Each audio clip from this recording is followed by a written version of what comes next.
Yesterday, my wife and I have decided to publish a video in our 10 years old YouTube channel. That's the channel that we build our business around, to tell people that we are downsizing it and we're going to remove videos from it. And all hell has broken loose. And that gave me an immense perspective on what it takes to build an audience, what are the repercussions of building an audience the wrong way, and what actually build an audience of buyers and what build an audience of freebie seekers. I just wanted to create a video because I wanted to chat about you. If you are an online content creator, maybe on YouTube or any other platform, it doesn't matter. The concept remains that if you want to build an audience to grow your business, it's not the same thing that just building an audience for the sake of building an audience. And I want to tell you from a 10 years of experience on YouTube, what I would do differently since day one if I wanted to build a business from my personal brand in using content to get people to find me and to want to buy from me. So yesterday we published a video where Alessia explained the reason why she felt frustrated with her channel. Did not represent her values anymore. It felt like YouTube has changed, there's so many advertisements, and people were not experiencing her work the way she intended to be. And we didn't say we were gonna shut down the whole channel, we're gonna remove all the videos. She mentioned, I'm gonna downsize the channel, so I'm gonna remove some of the videos. That was it. We explained the reason, and we received lots of hate messages from people that never ever bought from us. Guilt trips on why we shouldn't do that. We've got 238,000 subscribers on that channel. We've got more than 26 million views accumulated over the years. On the side of that, we generated $1.5 million in digital product sales. We created a business, we changed our lifestyle with it. But this is the reason why we decided to remove a lot of our content in that channel and why we think it's a good thing for us. Even though the whole channel, the whole people following the channel said, you are just a greedy capitalist, you're only in for the money, and why paying clients, people that are in our paid world, they've invested the most with us, they sent us messages like, hooray, amazing, exciting new chapter is ahead of you, we support you. You get both when you are starting to become big. And I want to give you an insight, if you're a content creator, on how to treat your audience, how to treat content that builds a specific audience, and just learn from our mistakes. Because if we would get back in time, we would completely change the way we grew from the beginning. And we are changing it now in real time. That's why I'm creating this video, because I want you to be part of it. I want to give you insights on what's going on behind the scenes. The main reason why people hated on us downsizing the channel was because we trained them to use us as a resource. And naturally, now they're taking away the toy from them, they get upset. It makes sense. Is it their fault? I don't think so. I mean, I think people should be more thankful for 10 years of free service on blood, sweat, and tears, in sleepless nights trying to keep the one video a week schedule. People that complain about not receiving a free service, they have not built a business, a channel themselves, so they don't know. We need to have compassion for that. We serve them. I was expecting a lot of hate for it, but also it was our fault to begin with to create an audience that was trained to use us as a resource. But what do I mean by that? When we started, and actually for a long time, for the entirety of that channel, we created content that we believed was the right content to attract the people that we wanted to empower, transform, and help with the knowledge that Alessia has built along the way. She was a professional ballerina. She wanted to help people learn ballet and get more feminine and elegant. And the whole body of her work is inside our paid containers. It's absolutely amazing. People are having enormous results from it. But let's talk about how we attracted the people. Because what we did was, well, I'm gonna share everything I know for free so that people will know that I know what I'm talking about. I can show them exercises and routines to do everything. How to do the splits, how to do a plie, how to do a développé, how to condition your body for ballet, how to go on point, how to do anything. So we created a lot of how-to content that attracted a lot of people that were looking for how to do those things. But here's the catch. When we tried and sell our first product, a membership, which was at the time $9 a month, we had at the time 34,000 subscribers. When we launched it, we didn't even know what launch was at the time, we got a handful on signups. And we didn't realize why, because we were not smart enough, we didn't have the experience. We only believed that even if 1% would sign up for the membership, we would be rich, we would help so many people. But that was not the case. We're like, out of 34,000 subscribers, we had like, I don't know, 30, 40 signups for the membership, which we worked so hard to build. Here's the thing, we grew an audience with how-to content, and at some point we said to that audience, do you want more of the same thing you're getting here? You gotta pay over here. And of course, that doesn't make any sense. For the person that's receiving the free content, doesn't make sense to buy exclusive content. Our channel has got more than 600 videos. I don't think people need more videos. If you are selling the same thing that you're giving out for free, there is a disconnect. And that's why the first thing I would do if I go back in time, I wouldn't create just how-to content. Because I think how-to content is not bad per se. You want to give value, you want to give people resources to actually go and get results for themselves. But if the only thing you do is that, you're training people to abuse you, to use and abuse you, and whenever you ask for something in return, they'll get upset.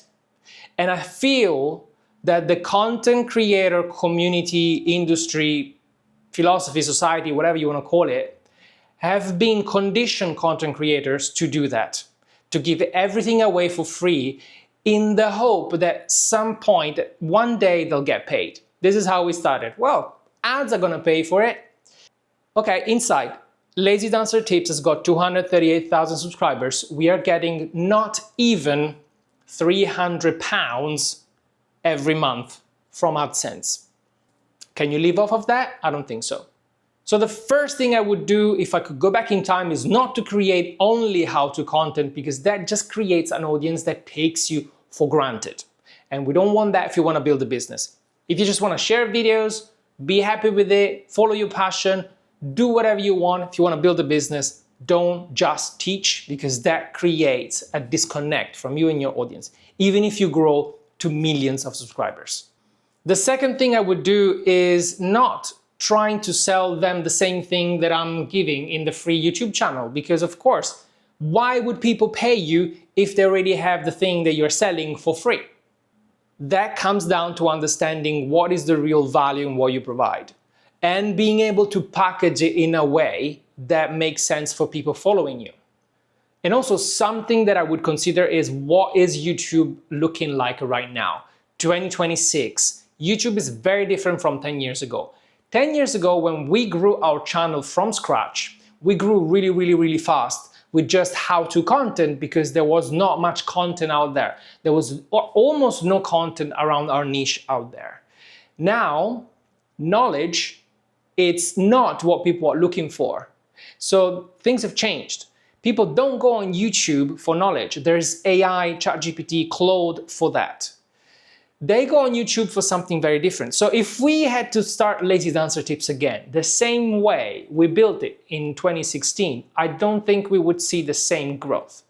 Why do people go on YouTube right now? Like, I cannot speak for everybody, but the reason why I go on YouTube is to look for insights from people that I admire for what they've achieved, for who they are, the way they think. I'm looking for conversations more than knowledge. Because again, knowledge, ChatGPT, how do I do this? Boom, done it. I want to know what ChatGPT cannot tell me.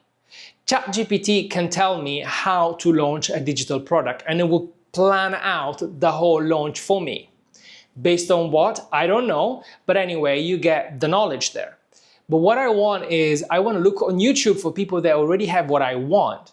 I want to see how they embody their results. I want to see how they think about it. I want to see what the insights that they have after they've done the launch. Because ChatGPT is not going to tell you how you're going to feel day one of you launching your first digital product, for example, and how not to freak out if you don't see sales immediately.